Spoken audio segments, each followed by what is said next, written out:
Okay. Mic check 1 2 1 2. I know I can. No, I can be what I wanna be. Be what I wanna be. If I work hard at it. If I work hard at it. I didn't think you would entertain me. You're showing your age. What? Because I like Nas. I'm happy. You know that when I went to the Ends Festival like a couple years ago now. I went with my little brother. How many Ends festivals were there? Just one? Was it just one? I feel like it was just one. I feel like one? it was supposed to come back and then it never came back. Oh, yeah. Me and my fiance took my little brother with me. Cute. And Nas was the headliner, right? Maybe that wasn't the one that I went to. I can't remember what day I went, but Nas was the headliner or one of the like bigger acts. And my brother was like, "Who's that? Lil Nas?" I said, "Excuse me." Are you joking? I did Lil Nas X. I was like, what have I done wrong? I didn't raise him right. Horse to the hotel. That's what it was. I don't know one single other Lil Nas X song. I do, but only because of the controversy that surrounds him when he releases a song. Yeah.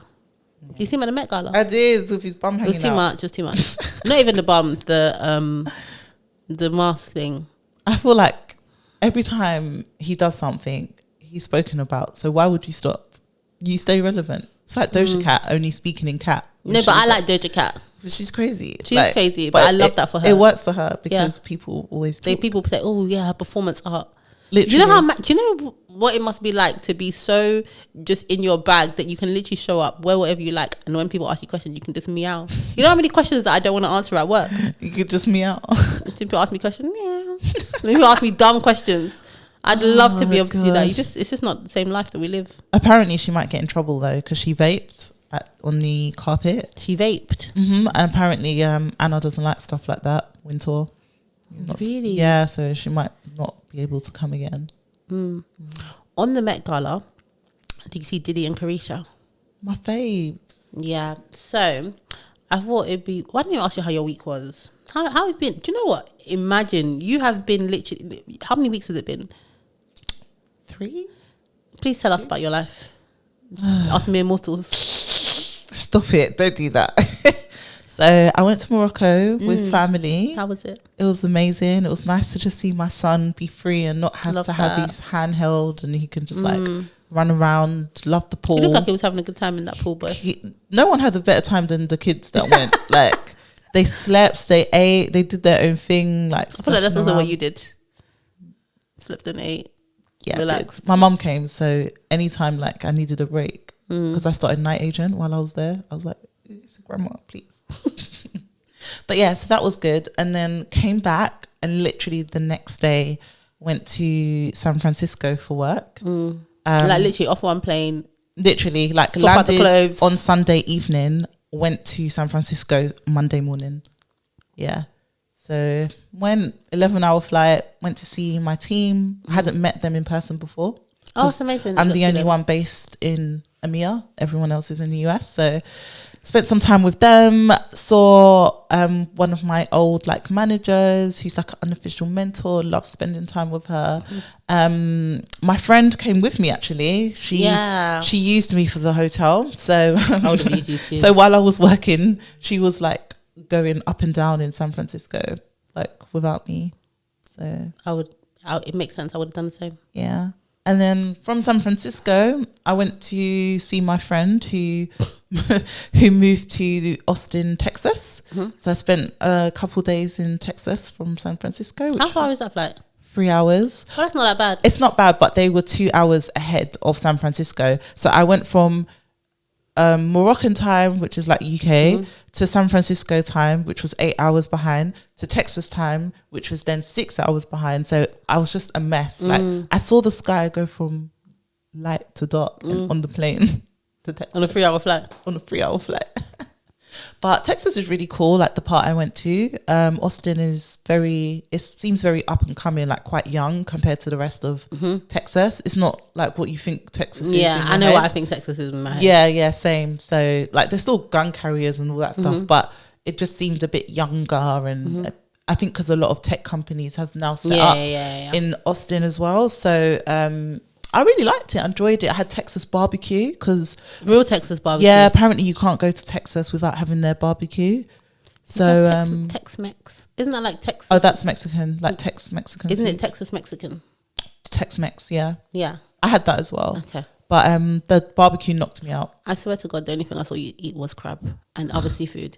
And I literally love like seafood. I don't know if there's any like, is it only mercury in certain fish? Because I'm like, this cannot be healthy to eat this much seafood. In like swordfish and stuff. Yeah, like literally, I was thinking, is it okay to eat this much crab and this much lobster? Yeah. Do you know what? When I was pregnant, I stayed away from like seafoods. Why? Because I just didn't want any problems. Like you are allowed seafood when you're pregnant, but not like swordfish or tuna, because those are the ones that contain mercury. But I just stayed away from most of it, and so I think I'm just like catching up from that delay 2 years ago. Sis, your child is 2 years old. I'm just catching Your up. child is 2 years old. I'm catching up. And the crab and lobster doesn't hit in the UK as it hits in the US. Because they don't drown it in butter and dip it in butter. Why don't you dip it in butter? You dipped it in butter, innit? How much butter did you eat? When I went to the pier in San Francisco, they dipped my lobster tail in some butter. It was amazing. So now I need to go to the gym, guys. Americans have issues.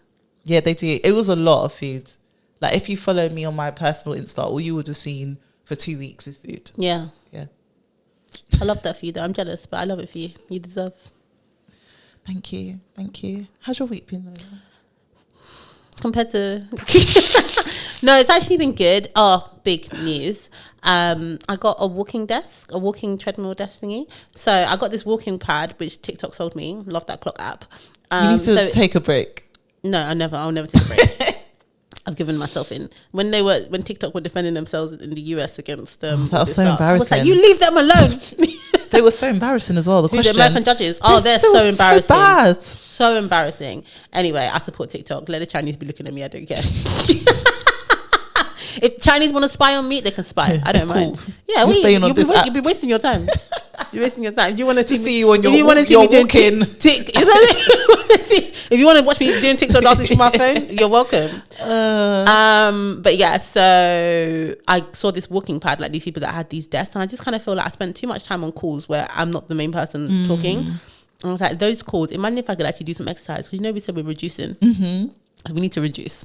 And so I was like, this goes in line with my new just way of life. So anyway, I got the walking pad, and then I got this weekend a sit-stand desk. So now I can sit at my desk, I can stand at my desk, I can use my treadmill while I'm at my desk, and yeah, like, I'm just loving life.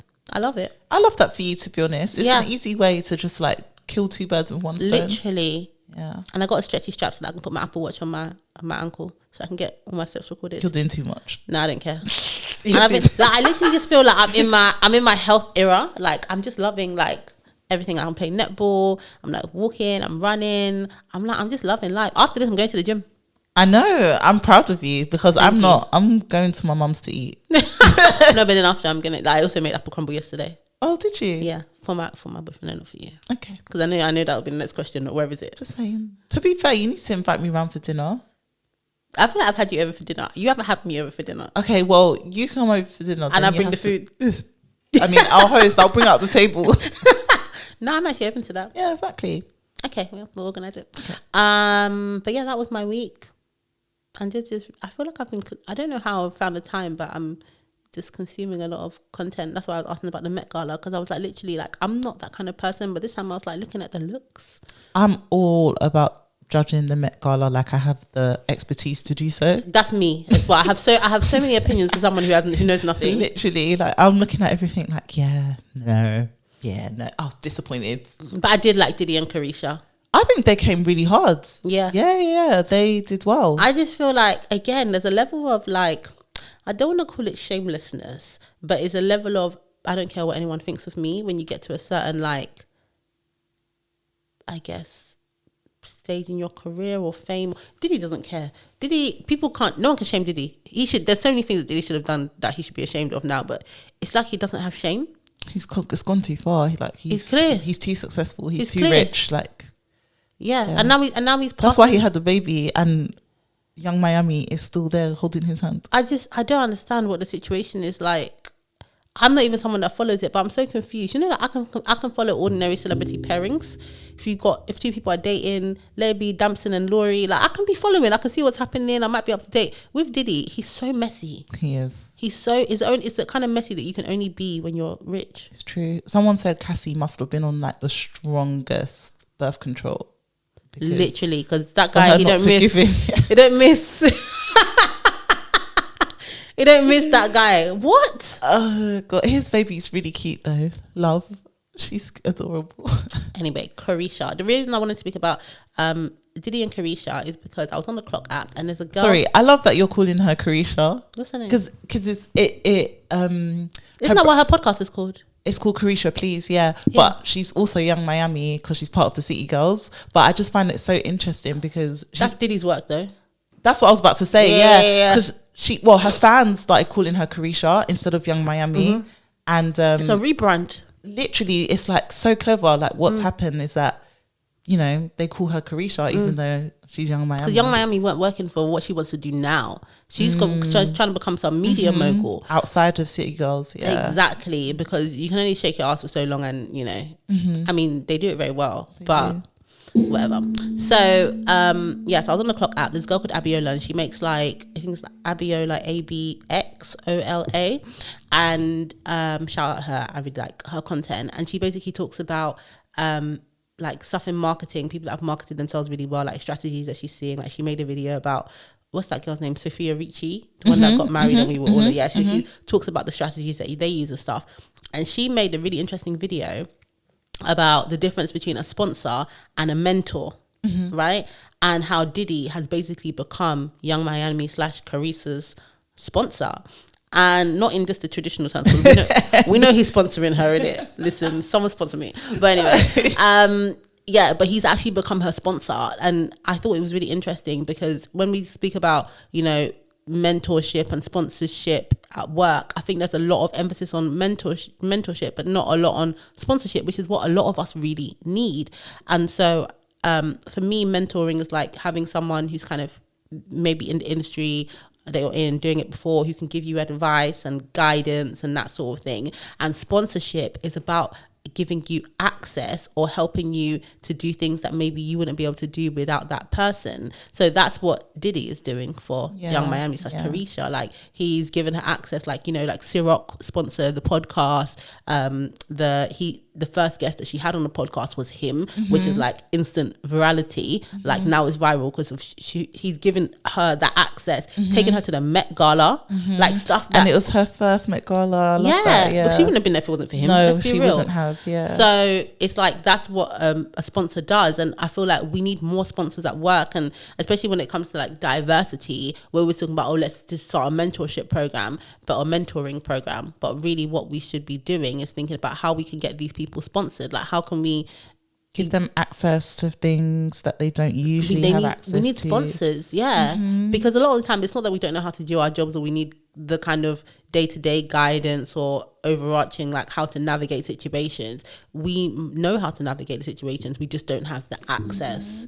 So I thought that was really interesting, and I think it would be good if a lot more companies focus on sponsorship. Yeah, that would be amazing. I mean, even mentors who have the resource to be sponsors, and maybe just think about how they can help those people a lot more, because some mentors have access to rooms that, you know, some people may never have access to, or access to people that it would just be so impossible based on where they are in their career versus where their mentor is. So just things like that I think people should be more mindful of. And I think it comes down to the whole like equality and equity you know, mentality that a lot of people like to take in terms of diversity in the workplace. Like, you want to be equitable, you want to create equality. Well, those are the ways to do it, because you might think it's easy to get in front of, I don't know, a VP of marketing, but that person you're mentoring would never have got in front of that person, or even at another company, just from the network you've built. They're VP of Google, for example, and now you have this person. Like, connect. It's not just about you as well, because personally what I see a lot from mentors is how does it benefit them as well. So yes, they can give guidance, but also, you know, it's something that benefits them in terms of okay, now I've done this, I can say I've done this, and this is what, like put it on their CV.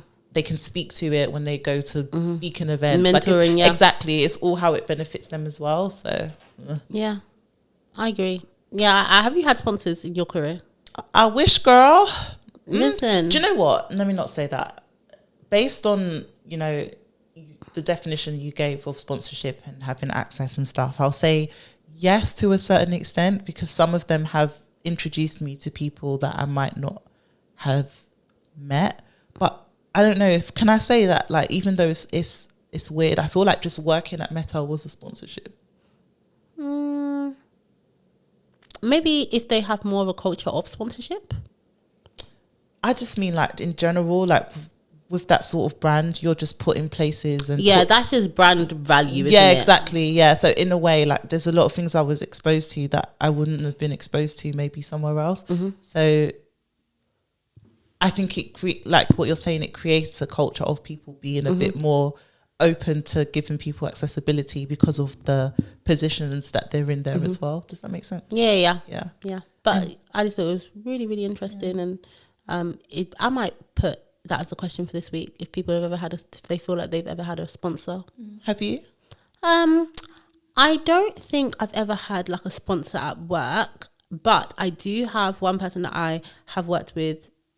And that's not true. I have had one sponsor at work, and she's my friend now. Actually, she's a wonderful person. She's done so much in her career, but she's always, even now that she's moved on to different businesses, she's always so willing to put me on. Like, even in my own business, like, she was the first person to give me like a role to work when I was working for myself. That she was like, oh, you told me about what you're doing. Here is blah blah blah. So, and then that was now one of my like was one of my staple clients, and then I was able to use the work that I did to get other clients. So, in her role of seniority, she was able to like give me that opportunity and put me in touch in front of like the C-suite of where she works. So, that was a type of sponsorship for sure. But that's the only person. She's a black woman. Okay, but she's a very intentional black woman. So I know that she wants to specifically support me, well, because she thinks I'm good at what I do, but also because I'm black. Yeah. And also, do you feel that you have to be a certain level to be a sponsor, or do you think you can do it at any level? I think you can do it at any level. I think it's important also to make sure that, I think you can do it at any level. So, for instance, if you have someone really junior, you can be a sponsor. It would just be different, the kind of things that being a sponsor. So, for instance, taking someone to a meeting that they might not have been invited to otherwise, even if they just take notes or you give them like a slide that they present, that's the type of sponsorship, because now you're giving them access and visibility to people that maybe they wouldn't have had it before. Obviously, think about who you're going to sponsor, because when you sponsor, it's a bit more than mentoring, because when you mentor, you're just giving them advice and guidance. It's a very clear relationship of like, I'm mentoring you, I'm trying to help you be better. But when you sponsor, you're sort of attaching your name and your reputation to that person. So obviously, you need to just make sure that you're doing it sensibly. It's not everyone that you can sponsor. It's not everyone you can sponsor. Yeah, if they drag your name through the mud. But yeah, that was that. I also want to talk about something else. So I read an article about something called job hacking, and that's basically when you use your credentials from a previous employer to access information, data, subscriptions, all of that stuff. So let's say you leave your job, but you know that you still have like access to the company Netflix subscription, and you use your email address to do that and your password. And apparently 47%, so just under half of employees admitted that they've done some job hacking in the past. That should be the question. You know what? That would be the question. That would be the question. Oh God. Have you ever done job hacking? I cannot confirm or deny, Lola, that. I've definitely job hacked. Like, I worked somewhere where we had a subscription for the Financial Times, and it was just anyone that had the end of had an email address with the domain name, and I used it for a long time. It doesn't work anymore, but it was a good couple of years that I got to use that. 'Cause sometimes you'll be trying to read something and it'll be like locking you out because you don't have and I'm never going to buy the Financial Times. It's expensive. So there's certain papers that if I can't read the full article, I'm just going to get the news elsewhere. Yeah, for real. That's me. Yeah. For real. But yeah, so I had that, and I can't. The rest of it, I can't confirm or deny. But there's been some companies are too slack. They're too slack. So there's a big thing around like cybersecurity. A lot of people use the same passwords at different places, and then also like loads of companies are not just closing accounts down like they should. They're not. But if I speak about IT, I might get attacked. So why? I just feel like IT has a rep no matter where you are that follows them. Yeah, but I just feel like it's because a lot of them are not on job. I mean, I say IT and tech are different, yeah? Like, this is not an IT slander podcast, but also... See, I didn't want to go down this route. Yeah, but let's talk about it. HR also have a bad reputation. And some of it is valid, yeah, and some of the IT stuff is valid. I definitely think, like, some IT professionals, it's like they don't have a service mentality, but you literally are at the service desk. Literally. Be serving. Literally. And don't make me wait, like, hours for you to help me. I just think there has to be like a practical mindset. Like I remember I went to, and I understand why, but I was working somewhere and I went and I was like, oh, can I get X from you now? Because you sit there, it's like, oh, you have to raise a ticket. I'm like, or you could give it to me and raise the ticket on my behalf if you need to track it. Like customer service. Do you know what I mean? Like, oh, sorry, go back to your desk, raise the ticket and we'll get... Just give it. I'm right here. Literally. Raise the ticket and put and say and call it resolved. Like use sense. Do you know what? That happened to me not too long ago, where I needed something for an investigation and I needed IT to help me with it, and they told me to raise a ticket, but I'm HR, so what I'm asking you to do, the ticket. I'm HR. Like I'm the one who would be raising the ticket if I need it. Like you can't tell me to raise. To raise the ticket. Like it doesn't make sense. And then it wasn't until their manager got involved and realized that okay, it's HR asking that he was like, oh, can you do it for her ASAP? I was like, see, like, what told now? You. What now? Told you. It's the same thing. Like use your common sense. Like if HR is asking for something that's like very sensitive in terms of like confidentiality, don't ask me to raise a ticket when everybody is going to see it. It doesn't make any sense. It's going to see it. It's crazy. But I'm like, also be shutting down accounts. Like you collect the laptop. This is the thing that stresses me out. You've now collected the laptop, so you know the person is no longer around. Yeah. Why is the account still active? Or whoever's managing, even if it's not IT, whoever's managing those subscriptions and all of that kind of stuff, I know for a matter of fact, because when I do contracts, I add the accounts to my phone. So I have a specific app for work stuff and then another app for my personal emails. So in the work related emails, I can see the emails that are coming through. And if once they close the account, I can tell because of various things. But I have access to quite a few accounts because I've been doing contracting, or I do like freelance work and they open up me an they email. Don't double check it's closed down. No, and it's not just an email, like it comes with access to like your SharePoint, sometimes the Slack. And obviously I'll just, But see, if you was a bad person, that could go so left in terms of intellectual property. But it could be so bad. It could be so bad, and this is what I don't understand. Like, how is it still happening? I don't blame the job hackers. I blame the companies. You literally have processes in place to stop people doing that because you know that as it's humans, not their fault. We will do it. Yeah, it's not obviously their fault. Integrity and all that stuff. But also, if it's going to help you, Netflix, like it could be anything. Like one that I will admit to. I worked at a company which I actually implemented it, so I actually feel like I can do it. But I worked at a company had access to this like diversity, like they were subscribed to some diversity provider. I won't mention which one, but like these bodies where you can sign up to, and then they put on the website that you're a member and blah blah blah. And I needed some resources about something, and I was like trying to get them, and I was like, I wonder if it still works. Just took the resources, but they're open to all members, so it's not like it's personal data or anything like that. But I'm only supposed to have access because I work at this company. I worked at that company. But if you haven't updated it, then that's not your personal problem, to be honest. Is it my personal problem? No. And surely we want to spread the word about these kind of things as far and wide as possible. So it's good that I'm now using the resources and implementing best practice elsewhere. This is true. It's really my duty to steal.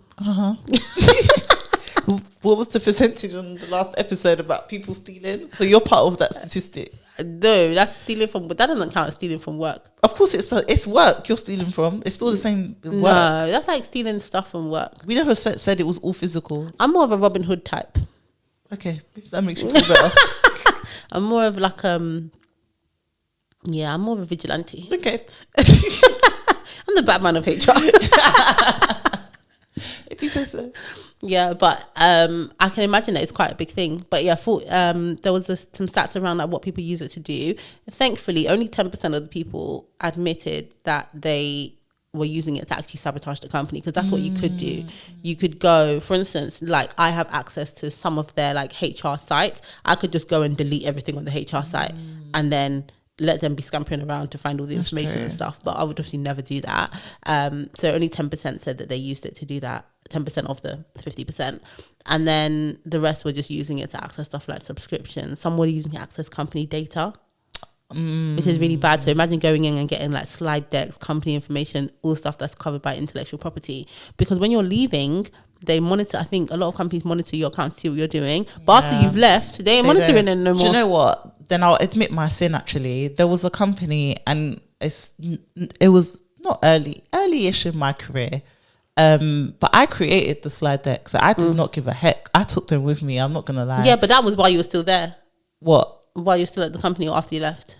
No, it was after I left. Oh, yeah, but they were mine. Like I created them, so I was like, no. Do you feel like when you're at a company, because I didn't like the company, I deleted.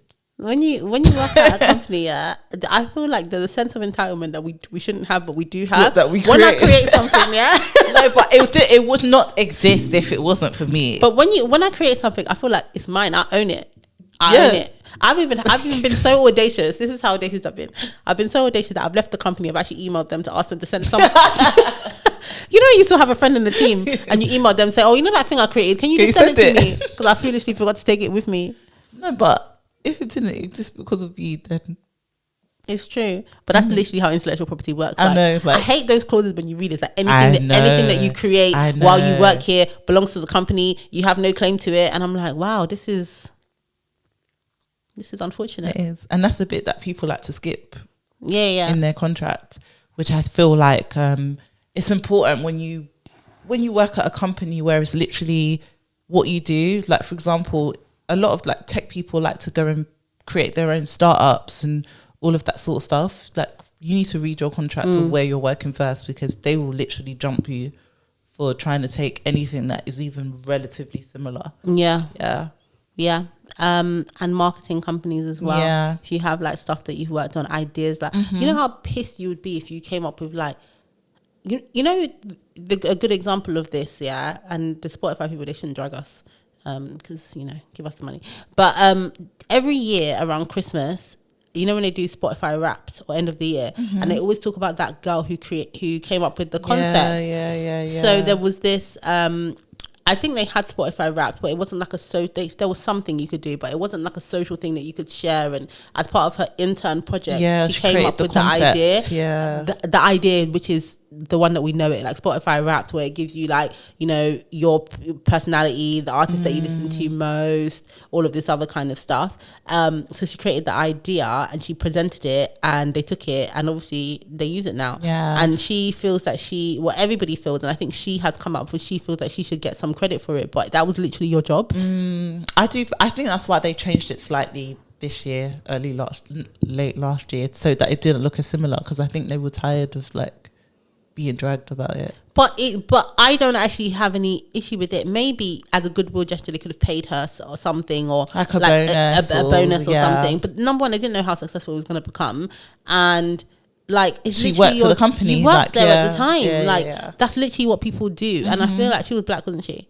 I think she was black. Not sure. I think she was black, but she was from some sort of minority group. And I feel like when people come from minority groups, especially, there's this thing where everyone's like, well, it's not fair, you're taking our... But it's different if you're like a freelance creator. That's different. And you have an idea that you incubate for yourself, and then a big brand takes it. That's like when Pretty Little Thing be stealing people's dress designs and stuff. Real. Like all of that, I'm back you. I'm there with you. But when you work for a company, you create something and it fails, do you want to be penalized? It's true. But when you create something and it blows, then suddenly it's like it's yours, and like they should pay you for it. But that's literally it. Like, they pay you regardless of your output.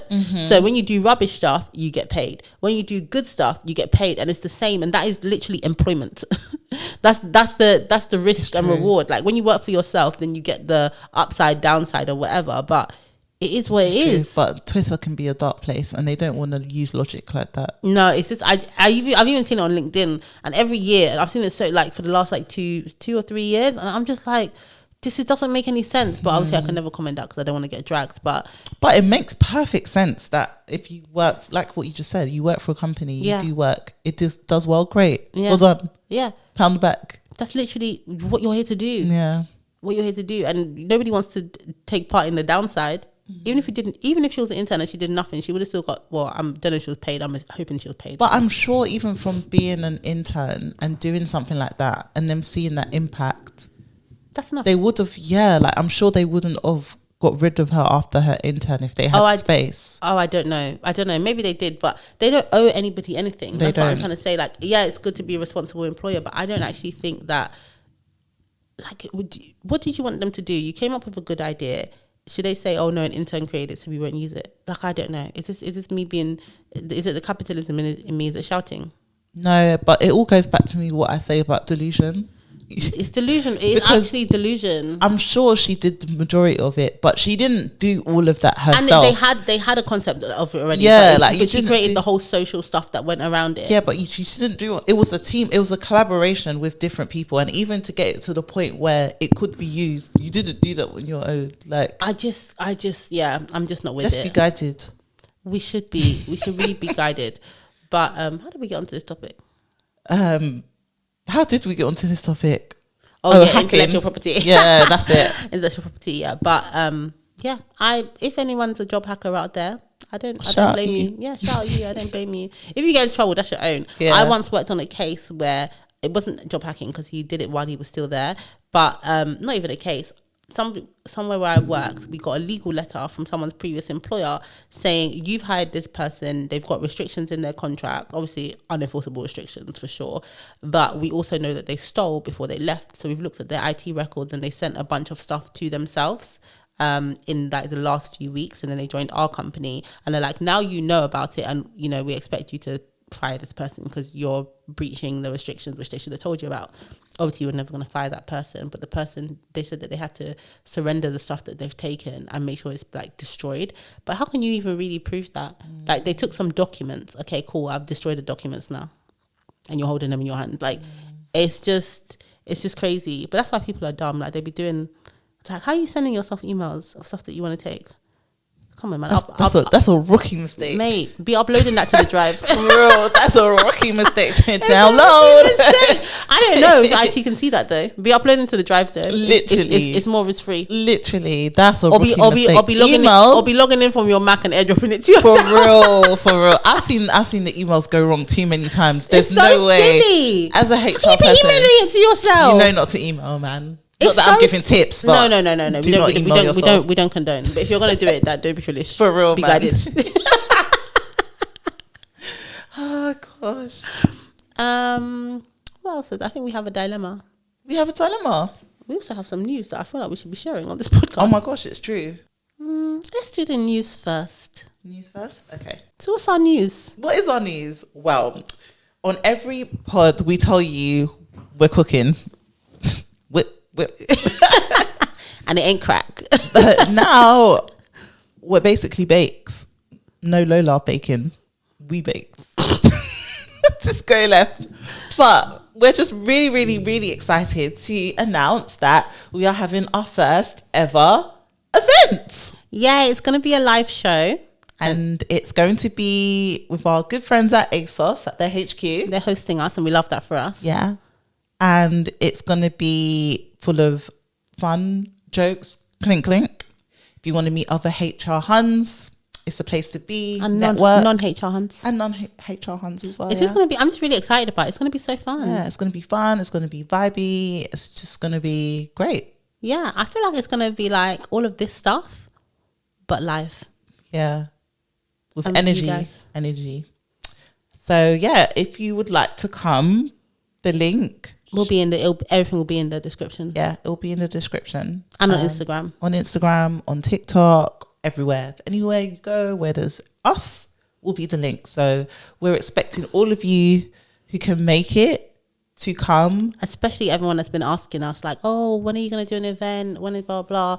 So, yeah, there will be opportunities to network. Because people were like, we should do a networking event. And we were like, we're not going to do just a pure networking event. Yeah, it's a mixture. So, it is in June. So, it will be summery. It should be good weather. I mean, it's London. But should be good weather. So, we would love to see you all there. Yes, we would. And that's the announcement. I'm actually very excited. Same. It's going to be so fun. It's going to be good. And I feel like it's going to be even better because it's at ASOS and they have like good vibe, good space. Yeah. And there's goodie bags. And there's goodie bags. Yes. We didn't even mention the goodie bags. Yeah. So cute stuff in the goodie bags. I feel like I'm so excited. Like, I'm excited to host, but I also feel like the people that are coming are going to have such a good time. Yeah, it's going to be sick. Like, I kind of wish I didn't have to do the work so I could just attend. Yeah, I'm going to be networking. I don't know about you, but I'll be networking with people. Yeah. Do you still have have you ever had a business card? No. My 50. I have a business card. But I literally work with people that are 50. If I had a business card, it would be a QR code. Yeah, mine has a QR code in the back. Yeah. Oh, I don't. Mine would just be a QR code. Oh, is it? Yeah. No, because I work with some old people. So they need like... I work with people that still use Rolodex sometimes. Oh, Chile. Yeah. I've got a diverse audience. Like, I love that for you. Customers. Everyone that listens to this pod knows me anyway. And you don't want to work with people that can't scan the QR code. You don't. I do. I don't know who you're fooling. Who you think you're fooling? Let's get dilemma. Are you gonna read it? Okay. Let's find it first. Okay. I love that we started humming at the same time. What was you humming? I don't know. I kind of made up my own thing actually. I was about to hum Unholy. Can I just share one notification that my son's nursery wants him to come in the Union Jack colours tomorrow? I'm dressing him in black. We didn't even talk about the coronation. Yeah, I'm dressing him in black. We didn't even talk about the coronation. Shout out you, King Charles. Don't shout. We were speaking about Tiba Savage earlier, and I just... Tiwa is shameless. She's so out of all, you should have just given them Roboskeska. You gave them keys to the kingdom. You gave them Which kingdom, miss? That's so tone deaf. That is so tone deaf. It makes sense why disgusting. She did it. It's so disgusting. It makes sense why she did it, but it was so tone deaf to pick that song. But I kind of knew that was the song she would pick because she can't do Roboskeska. It's too much. It's too much. Like I don't understand what's wrong with her. She should have even done Stamina. She came to do keys to the kingdom for the king of. It's just so. It was so tone deaf. Okay, so we've got a couple of. But she had kept her tone though. I know she did terrible well. live, so she did well, and the dress was. It's made all sense. Yeah, she even wore Nigerians green. Nigerians would do anything for a bag. You guys make me sick as a Nigerian. you know, they asked Adele. She said no. There's no money. When your own countrymen, when your own countrymen are saying no. Yeah, why are you no? Because if you think about shameless. I'm not gonna lie. I watched part of the concert, and Katy Perry was American, Lionel Richie was American, T was Nigerian, but obviously UK citizen. So there was, take that. Citizen? Yeah. You know, she did X Factor and all that. Didn't even know that. Oh, did you not? Yeah, no, but she's very shameless. But Take That were like the only like real British. Oh, actually, Paloma Faith was there. Where's Paloma Faith from? Did she run? Do you want the truth or something beautiful? Who's that? That is her. Is that her? Anyways, yeah, my point is that UK people apparently only 11.6 million watched the actual coronation. You know? It is not a lot at all, which means it was on a Saturday. Come on, we've got stuff to do. Give us a day off in the weekend. We'll maybe stay home and watch it. That's true, but I still feel like people wouldn't have. I was at home. Yeah, it was in the morning, so I was at home. People did not want to watch. They were doing their own thing. They should have put it on Netflix Live or something. Grab the younger audience. Netflix Live. Netflix can't even get themselves sorted for live. 11 million is not a lot. Isn't that like the whole of London and then a little bit of the outskirts watching it? Yeah, and they probably weren't even Londoners. Crazy. So what kind of dilemma do you want to do? Do you want to do like easy one, or do you want to do a hard one, like a toughie, which is going to be mainly for you to do? Let's do the easy one this week. Yeah. And you know what's really funny? I have the hard one open because I really thought that you were going to go. I know you. I don't know why. I'm not about to, listen, this is a bank holiday Monday. Please. Oh my God. I literally thought that you were. Wow. LOL. Okay, do this one. Okay. Hi everyone, hated HR podcast. No, it is. Everyone hates it. Yeah, but we get what you're trying to say. Hope you are doing good. I love your podcast and enjoy listening on the way to work. Not a dilemma, but looking for some advice. For perspective, I'm a black 24-year-old female and I've landed my second role in marketing. Congrats. Well done.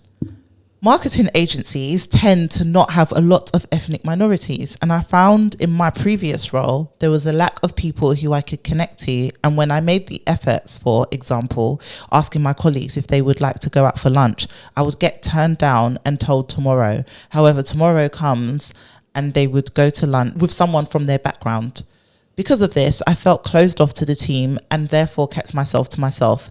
This did me no favours and I felt like an outsider in the office. However, in my new role, the team is diverse and is a step in the direction of what I want to do. Therefore, I want to make sure I fit in to the team and make good first impressions, connections with all team members. What advice would you give to someone starting a new role, and what things should I do to avoid what happened before, as I want to be part of the team? Thank you. Oh, bless her. I also feel like your previous colleagues were bad vibes. Yeah. Dickheads. Yeah, man. What is that about? Saying tomorrow and then tomorrow comes and you look me in my eye and you go to lunch with someone else. But That's wild. That's wild. That's so bad. I would keep myself to myself if I was consistently trying to make an effort and got no effort back. So I don't feel like you've done anything wrong in that sense of, you know, how that went. It's natural if like people are not giving you the right energy that you're going to withdraw. Yeah. And also, in terms of being at a new company, I do feel when you start a new company, they should be the ones that make the effort in the beginning to make sure that you feel included. Obviously, you make the effort to actually attend and to give them access to you a little bit to get to know you. But they should be the ones in the beginning saying, oh, do you want to come for lunch? Or I'm going to get a cup of tea. Do you want to come with me? That shouldn't be you doing that in the beginning. I would say just make sure you know, just give them a bit of access. Obviously not too much because you're new, so you don't want to overshare. I would still be like, oh, what do you like? I would still be like open in terms of like, oh, where do you guys usually go for lunch? Yeah, you ask questions for sure. Yeah, ask questions, find out what they like. Maybe, you know, once you've got to know them a little bit, you organize something based on what you hear about them. Because I feel like when you start a company, you can kind of gauge. I feel like marketing teams are always very social. Yeah, same. Same. They're always like out and about. So you'll gauge how, you know, what they like doing, how often they like to meet up. And then from that, I guess you can also say, hey, like, I've seen this, should we go? You know, you're starting in the summer months, which is perfect. I also feel like when they have those things that are like, I think engaging at least at the beginning in the team socials helps. So if there are like opportunities to go out as a team, even if you're not feeling it at the beginning, it's good to go because then you build those relationships in a bigger setting, and then you'll find your people. You'll find your people, and then people will just assume that you are more social and that you do want to be invited and all of that kind of stuff. So I think engaging in that way and being open to speaking to everybody, even if you meet someone and you're like, you're not my kind of person, like if someone invites you to lunch or invites you to do anything, or he's going to tea or coffee or whatever, I definitely think just using those opportunities. I think I agree with you. And depending on how big the company is, I think there's like sometimes stuff outside of your team too.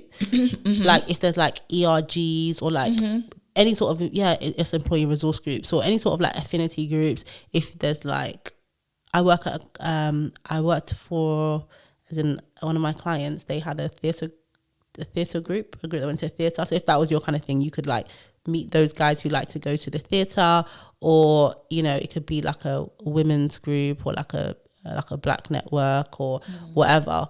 I also recently started talking to an organisation that has a young employees network. So they have a network for their Gen Z employees. Okay, I love that. Yeah. I feel like Gen Z. It's quite an old establishment, an old organisation. So I think it made sense for them. Yeah. Also, she mentioned that this team is more diverse, so hopefully that works to your advantage in terms of people being more open than the last company with regards to getting to know you. So it sounds like it's good so far. And also, I feel like one good way, and this is like a bit beggy, but I think it's fine when you first start an organisation. Like I like, because I like baking, I always bring in something. You're such a sucker. I don't care. I always bring in something. Like, if you are that kind of person, like, I'll bake, like, and then I'll just bring it up with like, oh, cake, blah, blah. And I'm telling you, people are so easy to manipulate with food. No, but I mean, it's a good one. Like, do you know, my mum's or that chocolate, person at work. or she brings in stuff. She's a feeder. She brings in food all the time for people at work, and because she works with like loads of aunties, like the food is feeding. Yeah, but yeah, no, I guess like baking, if that's your thing, or just even sweets. Yeah, donuts. Exactly. I love a good donut when people would bring in like the crosstown donuts. Crosstown. That's how you work with rich people. You think I'm buying crosstown donuts for my colleagues? The cinnamon sugar one. Cream is that's it. That's as far. Sorry, that's I might get a donut today. Anyways, sorry, I might get a donut today. I've just decided literally in this moment. After you go gym. Yeah, that's a perfect time.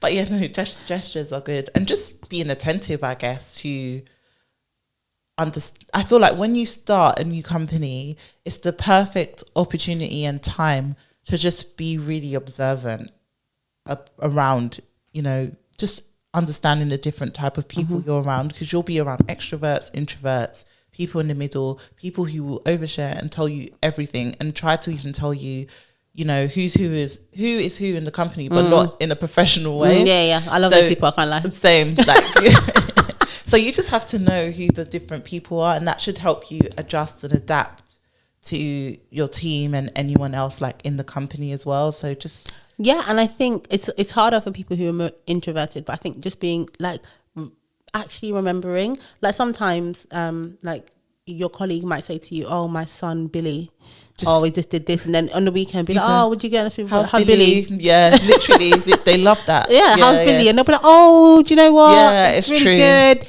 Billy did this on the weekend. That's my game. How's Billy? Yeah, always like remember actually taking an interest. Like that's what it is, isn't it? Or when they tell you that they're into like cycling or football or something, and like you be like, oh yeah, did you go for like oh, your team played on the weekend? Yeah, exactly. Unless the team is losing, then just avoid that subject. Arsenal number 2. Is that, are you? Oh, that was me getting at my man. I was gonna say, I was thinking getting at me and my man.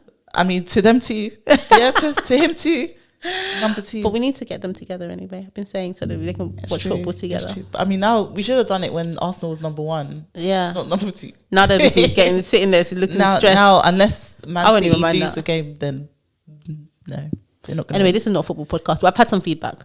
I also had some feedback. This is the last thing I'm going to say. So to the person that wrote in the dilemma, hopefully that's helpful, because I'm going to move on quickly now. I also had some feedback that on the episode that you went on, I spoke about how I don't like all-purpose seasoning, and someone messaged me and said it's anti-black. And it is. You said like that's not cool. What? They said it somehow. They said that they agree, but it also feels anti-black. It is. Yeah, I'm okay with that. Sometimes you're exposing a community that didn't need to be exposed. What about? Anyway, we're divesting. Guys, come on, let's divest together. I was at Vapiano the other day, and you know they have like these little like is it basil? Basil, yeah, they have it on the table, and we took it off the table. We just put it on the side, like it was actually on the floor. Because it's decoration to me. And then somebody from another table was like, oh, can you pass that basil? I was like, the basil from the floor. And because I don't know where it's been, it's not on the floor, so it's in a thing. Yeah. So she picked off the basil. I was like, is it that deep that you need to put the basil from the floor onto your food? The only reason why I don't use it is not because I don't like basil, but it's because like it's been molested. Yeah, like people are speaking over it, they're touching it, because not everybody knows that it's there to be eaten. It's on the table and people are literally. I love Vapianos, by the way. I love Vapiano as well. Like literally, I'm fine, but I'm not gonna put basil on my food that various people have been speaking over, molesting it. No way. But some people have no fear. You know when they take the basil, it's not like they're just touching the leaf that they're like touching it up. Yeah. No thanks. You're feeling up the basil and no thank you. Thanks. Anyway, that's just some feedback. Those of you who are basil eaters from Vapiano, the immune system all the best. All the best. Immune system is really doing its job. All the best. But yeah, that's it for this episode. Yeah, that's a wrap, guys. Bye.